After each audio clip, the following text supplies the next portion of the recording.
अजित पवारांच्या अर्थ खात्यावर टीका करणाऱ्या गुलाबराव पाटलांना मंत्री छगन भुजबळांनी प्रत्युत्तर दिलंय। परमेश्वर सर्वांना बुद्धी देवो अशा शब्दांत भुजबळांनी गुलाबराव पाटलांना चिमटा काढला। मंत्री गुलाबराव पाटलांनी अर्थ खात्यावर सडकून टीका केली होती। पाणी पुरवठा खात्याची फाईल तब्बल 10 वेळा परत आल्याचा दावा गुलाबराव पाटलांनी केला होता। महायुती एकत्र असल्याचं चित्र जनतेसमोर गेलं पाहिजे अशी भूमिका भुजबळांनी मांडली आहे। अर्थ खात्यासारखं नालायक म्हणजे येऊ नको तो शब्द माझ्या तोंडात। आमची फाईल साहेब 10 वेळेस गेली अर्थ खात्यात, 10 वेळेस। पण मी पण पक्का गेली का माणूस पाठवायचा, शेख वहां जाके देख क्या चल रहा है, शेख तू आगे का देख मैं तेरे पीछे है। तिथं जाऊन कंटिन्यू आमची फाईल निगेटिव्ह होण्याची, कंटिन्यू आमची फाईल निगेटिव्ह होण्याची।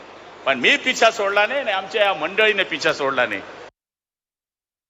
गुलाबराव पाटील यांनी ज्या प्रकारे अर्थ खात्यावरती टीका केलेली आहे, वारंवार शिवसेनेचे मंत्री जे आहेत ते अजितदादा अर्थ खात्यावरती बोलत आहेत, कसं बघायचं याकडे?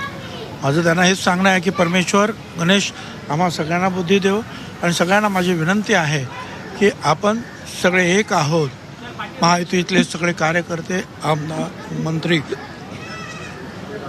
हे चित्र जनतेसमोर जाणं गरजेचं आहे।